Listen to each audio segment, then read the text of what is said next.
السلام علیکم، میں ہوں آپ کا میزبان ریحان آفتاب اور آپ دیکھ رہے ہیں میرا یوٹیوب چینل خاص بات۔ آج کا ہمارا موضوع ہے بچوں کی تربیت پر، اور اس موضوع پہ ہم آج تھرڈ ویڈیو بنا رہے ہیں۔ یہ موضوع ہے ہی اتنا اہم کہ اس میں انشاءاللہ ہم اس کو آگے بھی لے کے کنٹینیو کریں گے۔ آج ہمارے ساتھ موجود ہیں پروفیسر محمد ذیشان۔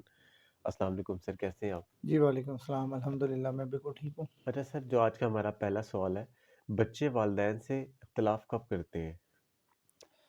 اس کا جواب میں دوں گا تو سیریس بے شک آپ کو مزاحیہ لگے۔ بچوں کے والدین سے اختلافات تب ہوتے ہیں جب والدین بھی بچے بن جاتے ہیں۔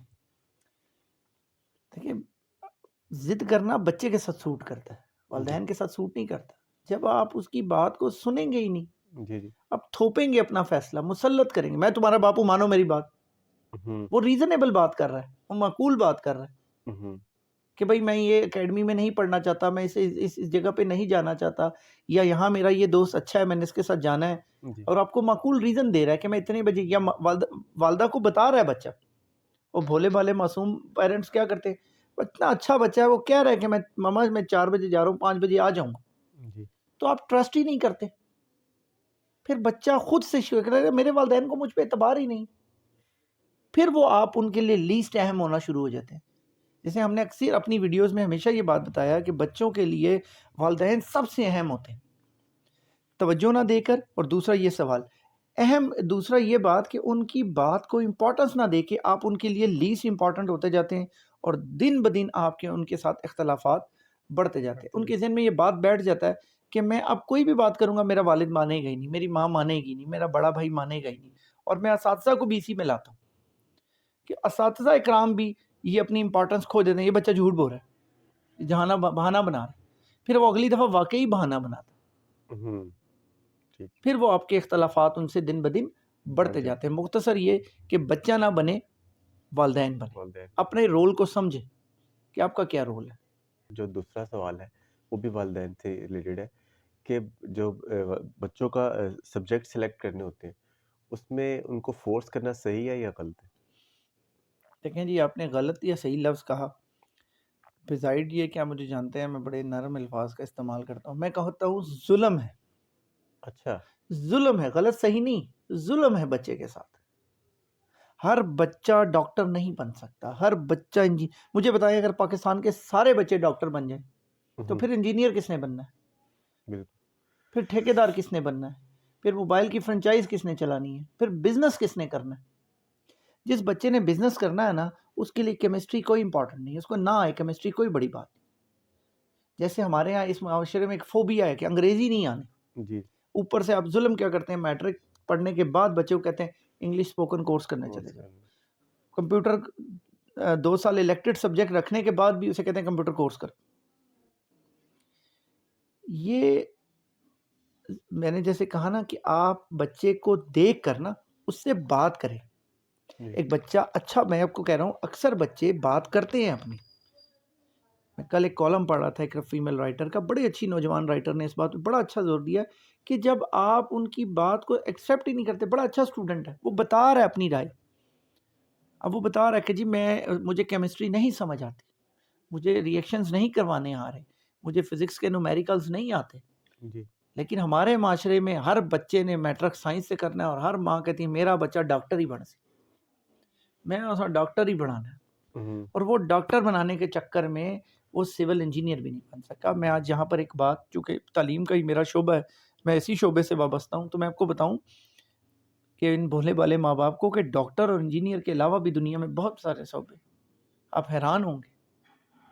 جس بچے سے پوچھو نا، چھوٹے بچے سے کیا کرنا چاہتے ہیں، جی ڈاکٹر۔ ڈاکٹر بنوں گا۔ دیکھیں آپ میرے گھر میں آئے، اس لیے نہیں کہ الحمدللہ میں ویڈیو پہ بول رہا ہوں، میری بڑی بیٹی سے پوچھیں وہ کیا بنے گی، وہ کہتی ہے میں ایک رائٹر بنوں گی۔ وہ درمیان والی بیٹی سے، جو ہماری بیٹی ہے عائشہ، اس سے پوچھیں وہ کیا بنے گی، وہ آپ کو منفرد جواب دے گی۔ چھوٹی سی اسما، اس سے پوچھیں، کیونکہ ان کو یہ تھوپا ہی نہیں گیا ان کے اوپر جو سوال تھا نا کہ جی صحیح ہے یا غلط ہے، بہت بڑا غلط ہے۔ بچے کے اساتذہ سے اس کی رائے لے کر اس کو سبجیکٹ سلیکشن میں بہت زیادہ ہیلپ کریں۔ جیسے ہمارے یہاں پرائیویٹ سیکٹر میں جب ہم کسی کو کہہ دیتے ہیں نا ان کو آرٹس کے سبجیکٹ پڑھا جی دیں، اوہ قیامت آ جاتی۔ ابھی کچھ بچوں کا داخلہ پرائیویٹ بھیجا، یقین مانے ایسا محسوس کرایا گیا ہے کہ وہ کہ شاید ہم نے ان کے اوپر ظلم عظیم کر دی. ان دا اینڈ بچے نے اپنی مرضی سے ارادی سبجیکٹ رکھے ہیں. میرے اس تعلیمی کیریئر میں نے بہت سے بچے ایسے دیکھے ہیں جنہوں نے سرپرائزیبل رزلٹ دیے ہیں، اور جن پیرنٹس نے کوپریٹ کیا ہے. بہت سے ایسے پیرنٹس بھی ہیں کہ جو خود کہتے ہیں نہیں جی ہمارا بچہ نہیں کر سکتا، ہمیں کیا ضرورت پڑی اس پہ ظلم کرنے کی. دیکھیں اگر ایک شعیب اختر ہے، جی شعیب اختر کو بھی فزکس نہیں آتی، یہ بھی میں آپ کو بتا دوں. حامد میر ہے، صحافی ہے، میں اس کی صحافت سے شاید ایگری نہیں کرتا، لیکن ایک بہت بڑا نام ہے. بالکل. اس کو بھی کیمسٹری کوئی بہت اچھی نہیں آتی. اسی طرح ایک بہت بڑا شیف ہے، بہت بڑا کک بنا ہے، اور وہ بہت اچھی ویڈیوز بنا رہا ہے اور بڑا نام کما رہا ہے، دنیا میں لوگ ریکگنائز کر رہے ہیں، لیکن اس کو بھی بایولوجی بہت اچھی نہیں آتی. تو ہمیں وہ ہمارے بڑے کہتے ہیں نا، منہ دیکھ کر چپیڑ مارنے چاہیے. کسی کا منہ لال دیکھ کر اپنے اوپر تھپڑ نہیں مار لینے چاہیے. سب سے بڑا فوبیا ایک اور ہوتا ہے، آپ ایگری کریں گے، اس کے کزن نے بایو پڑھی تھی اس لیے اس کو بایو رکھوا ہے. بالکل ایسا ہوتا ہے. یقین مانیے یہ ٹھیک ہے. لطیفہ اور یہ مذاق کہہ لیں، یہ ہر دفعہ بچوں کے ساتھ ہوتا ہے. اس کے کزن نے ایف ایس سی کی تھی اس لیے ایف ایس سی کروا رہا ہوں. بہت دفعہ پوچھا ہے، خالہ جی اس کے کتنے نمبر آئے تھے؟ اس کے 990 نمبر تھے. اس کے کتنے؟ اس بیچارے 550 میں پاس کیے. کراؤ اب اس کو ایف ایس سی. وہ پاس ہی نہیں کرے گا. 2 سال ضائع ہو کے 3rd class if S C کر کے پھر بی کام کر رہا ہوگا، پھر بی کام کر رہا ہوگا. تو اس چیز کو سمجھیں، یہ ایک بہت بڑی سائنس ہے. اداروں میں مشورہ کریں. میرے کالم میں نے ایک لائن لکھی تھی کہ ہم تعلیمی مشورے بھی رنگ والے سے، کپڑے والے سے کر رہے ہیں، رکشے والے سے کر رہے ہیں. تو اس لیے جو اسپیشلسٹ ہے نا، ان سے بات کریں، وہ آپ کے بچے کو بہتر جانتے ہیں اور آپ کو اچھا مشورہ دیں گے. سر کچھ والدین جو ہیں اپنے بچوں کو پرفیکٹ بنانا چاہتے ہیں کہ وہ کوئی غلطی نہ کریں، جسٹ لائک روبرٹ. پھر آپ کہیں گے کہ آج تھوڑا سا سخت بول رہے ہیں، کیونکہ ہم دیکھ رہا ہوں نا دن بدن ہم اپنے، یہ تو ہماری فیلڈ ہے نا، یہ تو ہمارا کیا کہتے ہیں آپ اس کو، بریڈ اینڈ بٹر ہے. جی. ہم روزانہ کی بنیاد پہ یہی دیکھ رہے ہیں. یہ سوچ ہی معذرت کے ساتھ غلط ہے. بنانے والا پہلے بتائیں خود پرفیکٹ ہے کیا؟ وہ والد جو یہ سوچ رکھتا ہے کہ میرا بچہ کوئی غلطی نہ کرے، یا جو والدہ ہے وہ کوئی غلطی نہ کرے، کیا وہ خود دونوں پرفیکٹ ہیں؟ وہ خود بھی پرفیکٹ نہیں ہے، وہ خود 600 غلطیاں کرتے ہیں. ان کا جو شعبہ ہے، کیا اس کی ماں ہر دفعہ اچھا کھانا بناتی ہے؟ کیا اس سے کبھی کھانا خراب نہیں ہوتا؟ کبھی وہ مہمانوں کی پریزنٹیشن میں کمی نہیں کرتی؟ کیا ہر وقت وہ اپ ٹو ڈیٹ رہے گی؟ کیا وہ خود بیمار نہیں ہوگی؟ کیا اس کا والد جس دفتر میں جاب کرتا ہے، کیا وہ ہر وقت 100% پہ رہتا ہے؟ کبھی وہ لیٹ نہیں ہوا، کبھی وہ بیمار نہیں ہوا، کبھی اس کو اپنے افسر کی باتیں نہیں سننی پڑی؟ کیا کبھی ایسا نہیں ہوا کہ اس سے کلائنٹ مطمئن نہ ہو؟ یہ سوچ ہی غیر مناسب ہے. انسان کہتے ہی اس کو، ہم کن کی اولاد ہیں؟ حضرت آدم علیہ السلام کی.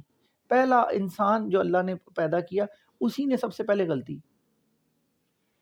اسی لیے غلطی کرنا، غلطی سے سیکھنا انسان ہونے کی علامت. غلطی کرنا، اس پہ ڈٹ جانا، ڈٹائی کرنا اور اسی کو رپیٹ کرنا، یہ شیطان کی علامت ہے. ہمیں بیچ میں رہنا. فرشتے ہیں جو غلطی نہیں کرتے، جی. فرشتے ہیں جو بالکل غلطی نہیں کرتے. انسان سے کبھی امید نہیں کی گئی فرشتے. مجھے یاد آتا ہے کہ کوئی کول ہے کہ اللہ تعالیٰ اگر سارے انسان نیک ہو جائیں، جیسے سوال کیا گیا، پرفیکٹ بن جائے روبوٹس کی طرح، سارے نمازیں پڑھیں، مسجد میں جائیں، کوئی غلط کام نہ کریں، اللہ ساروں کو مار دے. وہ نئی مخلوق لے آئے گا. اسے پسند ہے اپنے بندے کا غلطی کرنا، اس پہ معذرت کرنا، معافی مانگنا، توبہ کرنا، اور پھر کوشش کرنا کہ نہ ہونا.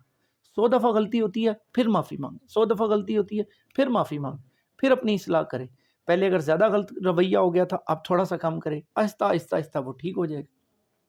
یہاں پر قصور یہ آپ مجھ سے پوچھ رہے تھے بھی کہ ہمارے کمنٹس میں نا والدین ہم سے اکثر یہ کہتے ہیں کہ آپ پیرنٹس کو کیوں ایڈریس کرتے ہیں بات. میرے دفتر میں بھی آ کے مجھ سے لوگ ویڈیوز میں اکثر پوچھتے ہیں، ویڈیوز دیکھ کے، کہ جی بچوں کو کیوں نہیں نصیحت کر دے جی. جی. میں کہا جی پھر تو بچہ نہ رہا نا. بچوں کو وعظ و نصیحت کرنے کا مطلب بالکل ایسا ہے جیسے دھول چہرے پہ اور آئینے کو صاف کرنا. والدین کو جو شرف دیا گیا نا، ماں کے پیروں کے نیچے جنت رکھی گئی ہے، اچھی تربیت کریں گے تو آپ ویسے آپ کے پیچھے بھی آپ کی نیک اولاد صدقہ جاری، ایسے نہیں رکھا گیا. ایک بات ریان بھائی آپ ایگری کریں گے، مشکل کام کا بڑا انعام ملتا ہے، آسان کام کا کوئی بڑا انعام نہیں دیتا. اتنا بڑا شرف اسی لیے دیا گیا کہ بہت مشکل کام ہے، بڑی مشکل سے ایک تربیت کی جاتی ہے. آپ چلے جائیں گے، ہمارے بڑے کہتے تھے نا، مرتا وہ ہے جس کے پچھلے مر جائیں، جس کے پیچھے زندہ ہونا وہ کبھی نہیں مرتا. لوگ یاد رکھتے ہیں یہ فلانے کا بیٹا ہے، یہ فلانے کی بیٹی ہے، اس کا باپ ایسے تھا، اس کی حرکتیں دیکھ کے لوگ اس پہ جسٹیفائی کرتے ہیں. بالکل.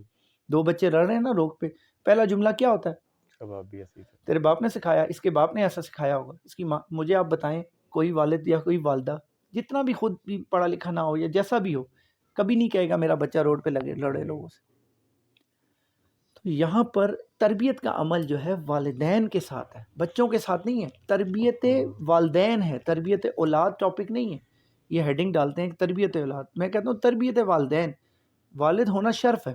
اکثر دیکھیں بڑے بچوں میں نا، اگر آپ نے نوٹ کیا ہو، وہ شرمیلے سے رہ جاتے ہیں، ان کے اندر کمیاں کجیاں زیادہ ہوتی ہیں، اس لیے کہ ماں باپ خود بھی نا نئے ماں باپ بنے ہوتے ہیں. ہیں. جی جی پہلا بچہ تو ہوتا ہی پریکٹس کے لیے، کچھ زیادہ ڈانٹ دیتے ہیں، وہ جی جی. بیچارہ دبا دبا رہ جاتا ہے. کچھ بہت ہی ڈھیلا چھوڑ دیتے ہیں، وہ بالکل ہی ہاتھوں سے نکلا ہوا ہوتا ہے. پہلے بھی ذکر کیا تھا، والد گرامی فرماتے ہیں کہ بچوں کو ایسے ہے جیسے اسپرنگ کی طرح، دبا دینا بڑی بات نہیں ہے، دبائے رکھنا بڑی بات ہے. اس لیے ہمیں یہ ایک فل ٹائم جاب ہے. جی. سر یہ فل ٹائم جاب ہے. ہمارے ملک میں نا شادی بھی بے مقصد سوچے سمجھے بغیر کر لیتی، بس یہ بڑا ہو گیا جی شادی کر لے، اس کو پتہ ہی نہیں ہوتا پرپس. وہ پھر دوستوں میں گھوم رہا ہوتا ہے. بھئی اگر تو نے دوستوں میں ہی گھسنا تھا، ٹائم دینا تھا اپنے بچوں کو، اپنی گھر والوں کو نہیں ٹائم دینا، پھر آپ کو شادی بھی نہیں کرنی چاہیے تھی. تو یہاں پر دست بدستہ گزارش ہے والدین سے کہ یہ ایک فل ٹائم جاب ہے. جیسے آپ اپنی جاب کو پراپر ٹائم دیتے ہیں 7 to 2 یا 9 to 5، اسی طرح آپ کے عمل سے آپ کے بچے نے سیکھنا. انسانی دماغ جو ہے، جو بنایا گیا ہے سائنس اس پہ کہتے ہیں، وہ سن کے نہیں، وہ دیکھ کر سیکھتا ہے. اس کے ذہن میں تصاویر ہوتی ہیں. میں آپ کو جتنا مرضی چیلنج دوں نا کہ اس وقت آپ یہ پکچر دیکھتے ہوئے چیئر کو مت سوچئے گا، آپ کے ذہن میں چیئر نہیں آنی چاہیے.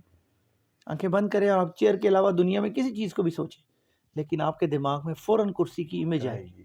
تو اگر آپ کہتے ہیں کہ شریف آدمی، اچھا انسان، تو بچے کے ذہن میں اپنا باپ آئے گا. میرا باپ کیسا ہے؟ وہ اچھا عمل کرتا ہے، آٹومیٹکلی کر لے گا. جہاں سموکر زیادہ ہوتے ہیں وہاں پر ہی ماہرین نفسیات کہتے ہیں انہی کے بچوں میں سموکنگ کی ہیبٹ زیادہ ڈیولپ ہوتی ہے. جہاں والدین باعمل ہوتے ہیں اسی طرح ہوتا ہے. سر آج کا آخری سوال، بچہ بڑا ہو کر والدین کا فرمان بردار کیسے بنے گا؟ اچھی تعلیم سے، اچھے ماحول سے، یا اسلامی تعلیم سے، یا صرف دنیاوی تعلیم سے؟ دیکھیں بچہ والدین کا فرمان بردار کیسے بنے گا، پہلے یہاں پہ یہ ذکر کر لیتے ہیں، جو ان کے والدین ہیں کیا وہ خود اپنے والدین کے فرمان بردار ہیں؟ پہلا چبھتا ہوا سوال یہ. جی. اگر تو وہ ہیں تو انشاءاللہ ان کے بچے بھی فرما بردار ہی بنیں گے. دوسری بات، جو مال ان پہ کھلایا انویسٹ کیا جا رہا ہے، جی. اگر وہ پوری ایمانداری سے کمایا جاتا ہے. کچھ سادے ماں باپ کہتے ہیں کہ نہیں دیکھیں ہم تو حلال کام کر رہے ہیں. ٹھیک ہے آپ حلال کر رہے ہیں، لیکن پوری جفا کشی لگائی آپ نے اس مال کو کمانے کے لیے، فل انرجی کو استعمال کی ہے، تو بھی انشاءاللہ آپ کے بچے جو ہے باعمل بنیں گے. یہاں پر میں آپ کو حضرت عبداللہ مبارک پوری رحمۃ اللہ علیہ کا واقعہ سناتا جاؤں. ان کے والد باغ میں مالی تھے، اچھا. ایک باغ کے مالی تھے. باغ کا مالک آیا اور کہتے ہیں کہ آپ جائیں کوئی میرے لیے نا اچھا پھل لے کے آئیں ذائقے دار. وہ گئے اور ایک پھل لے کے آئے جو بظاہری طور پہ بہت صاف ستھرا پھل تھا، لیکن جب اس کے مالک نے کھایا تو بڑا بد ذائقہ تھا اور بڑا غصہ کیا. انہوں نے کہا یار تمہیں کہا ہے کوئی اچھا سا لے کر آؤ. دوسری دفعہ گئے، سیم ایسا ہی ہوا. بڑی انتہائی سخت الفاظ میں انہوں نے تیسری دفعہ بھیجا، اور تب تیسری دفعہ بھی یہی ہوا کہ پھل بظاہری طور پر بالکل صاف تھا، لیکن جب وہ کھاتے تھے بڑا بد مزہ بد ذائقہ پھل تھا. تو انہوں نے غصے میں ان سے پوچھا کہ تو کیسا مالی ہے، تو نے کبھی کھا کے نہیں دیکھا؟ تو ان کے والد نے جواب دیا کہ جی نہیں. وہ بڑا حیران ہوا. انہوں نے پوچھا بھئی کیوں نہیں کھایا؟ انہوں نے کہا جی میرا کام تو اس کی رکھوالی کرنا ہے، پھل ٹیسٹ کرنا تو میرا کام نہیں ہے. وہ گھر گئے، انہوں نے اپنی بچی کی شادی اس مالی سے کروائی، اور ان کی اولاد پیدا ہوئے حضرت عبداللہ مبارک پوری رحمۃ اللہ علیہ، جن کی سیرت پہ سب سے لکھی ہوئی بہترین کتاب. اب آپ کے سامنے انہوں نے جو چاروں آپشن دیے، دنیاوی تعلیم، دینی تعلیم، کوئی الگ نہیں ہوتی، یہ ہم نے شعبے میں الگ کر دی. جی. یہ بزنس مائنڈ کو بنا کے نا، جب تعلیم کو بزنس بنا لیا نا، جب حکومتی بے پرواہی ہوتی ہے نا، جب حکومت کی توجہ نہیں ہوتی تعلیم پہ، پھر بزنس مین لوگ جو ہے نا اس کو شعبہ بنا لیتے ہیں کاروبار کا. تو دنیاوی تعلیم بھی چاہیے، دینی تعلیم بھی چاہیے، اچھا ماحول ہوگا، اچھی تربیت ہوگی. یہ چاروں عناصر ہیں، الگ الگ نہیں ہوگا. آپ دیکھیں بہت سارے ایسے بچے جو بڑے بڑے اداروں میں پڑھیں، جی، جی۔ میں نام نہیں لیتا، بڑے-بڑے برانڈز میں پڑھیں لیکن اخلاقی طور پہ بہت گرے ہوئے ہوتے ہیں۔ کچھ بچے ہوتے ہیں وہ تربیت تو اچھی دکھا پا رہے ہوتے ہیں، بدتمیز نہیں ہوتے، لیکن تعلیم کی کمی ہوتی ہے، وہ اسٹریٹ اسکولوں میں پڑھے ہوتے ہیں، ان کے اساتذہ اتنے تربیت یافتہ نہیں ہوتے تو وہ نہیں کر پاتے۔ تیسری بات دینی ماحول آپ کو بازار سے نہیں مل سکتا، بڑی معذرت کے ساتھ۔ وہ کوئی مولوی آپ کو نہیں دے سکتا، کوئی عالم دین آپ کو نہیں دے سکتا، وہ آپ کے گھر میں ہوگا۔ گھر کا ہونا چاہیے۔ پریکٹس کا نام ہے، ماحول کس چیز کا نام ہے؟ ما حولہ، عربی کا لفظ ہے یہ۔ ارد گرد کے آپ کی، تو سب سے ارد گرد کیا ہے؟ آپ کا گھر۔ بالکل۔ 5 گھنٹے جاتا ہے جی اسکول بچہ جو ہے نا، اس سے زیادہ نہیں جاتا۔ جی۔ 3 گھنٹے کی اکیڈمی لگا لیں، 8 گھنٹے بن گئے۔ 24 میں سے ابھی بھی 16 گھنٹے بچہ آپ کے پاس ہی ہے۔ چلے 10 گھنٹے بھی آپ کے پاس ہے، اور ہر وقت جو اس کی ماں ہے وہ اس کے سامنے ایک آئیڈیل ہے، پہلی عورت اس کے سامنے۔ جن کے بچے خواتین کی عزت کرتے ہیں نا، ماشاءاللہ ابھی بھی ہمارے بچے کرتے ہیں، ان کو گھر سے سکھایا گیا۔ اس کا والد جو ہے نا وہ خود بڑی عزت کرتا ہے، وہ خود اپنے ساس سسر کی، اپنے ارد گرد کی عزت کرتی ہے۔ جو لڑکیاں چغلیاں غیبتیں کر رہی ہیں نا، انہوں نے اپنی ماؤں کو، اپنی خالاؤں کو، ہے تو سخت ہے لیکن معذرت کے ساتھ حقیقت بھی یہی ہے، انہوں نے دیکھا ہی یہی ہے۔ بچی کو بٹھا کے تو 2 بیٹھ گئی ہیں اور تیسری کی برائیاں شروع ہوگی تربیت۔ اب وہ بڑے اسلامی اسکول میں بھی پڑھ رہی ہے، اور وہ عالم دین صاحب بھی ان کو پڑھانے آ رہے ہیں، اور اس کے ارد گرد کے ماحول بھی اچھا ہے، تو ماحول کہاں ہے بھائی؟ انہیں گھر سے نہیں سیکھا۔ تو یہ چاروں فیکٹر، اسلامی ماحول، دنیاوی تعلیم، دینی تعلیم، تربیت، یہ چاروں ملیں گے، باعمل والدین ہوں گے تو انشاءاللہ آپ کا بچہ فرما بردار ہوگا۔ آخر میں کمنٹ میں جو ہم سے کہا بھی گیا، ویڈیوز دیکھنے کے بعد بھی ہمیں کہا گیا کہ بچوں کو کچھ نصیحت کرے، تو آج آپ کیا بچوں کو نصیحت کریں گے؟ میں بیٹے ایک ہی بات، یہ فرمائش کے طور پہ بار بار کہتے ہیں لوگ، جی۔ کمنٹس میں بھی کہتے ہیں، اور خود آ کے بالمشافہ ملتے ہیں، وہ بھی کہتے ہیں کہ نہیں جی یہ بچوں کو نصیحت کر دیں۔ اس کے طور پہ صرف ایک چھوٹی سی بات آپ کو کہتا ہوں، با ادب با نصیب، بے ادب بے نصیب۔ بات ادب کی ہے منیر، ورنہ سوچو تو جو سن سکتا ہے وہ بول بھی سکتا ہے۔ اس فارمولے پہ عمل کریں۔ ہم نے اپنے بڑوں کے آگے کبھی سر نہیں اٹھایا۔ عزت اگر ماں کی، باپ کی پاکٹ میں ہوتی، استاد کی کیبنٹ میں ہوتی، پٹوے میں ہوتی، وہ کب کی آپ کو دے چکے ہوتے۔ جو آپ کا خون پسینہ ایک کر کے آپ کی ضروریات، جائز ناجائز ضروریات کو پوری کر رہے جی، ہیں، جی۔ وہ عزت بھی آپ کو عزت اللہ رب العزت کے پاس ہے، اور وہ اسی کو دیتا ہے جو عزت کرتا ہے۔ امید کرتا ہوں کہ آپ اس چھوٹی سی نصیحت پہ عمل کریں گے اور اپنی زندگی بہتر بنائیں گے انشاءاللہ۔ سر آپ کا بہت شکر گزار ہوں، آپ نے اپنا قیمتی وقت میں سے ٹائم دیا۔ اب تک کے لیے اتنا ہی، انشاءاللہ ملیں گے ایک نئی ویڈیو کے ساتھ، تب تک کے لیے دی اجازت، اللہ حافظ۔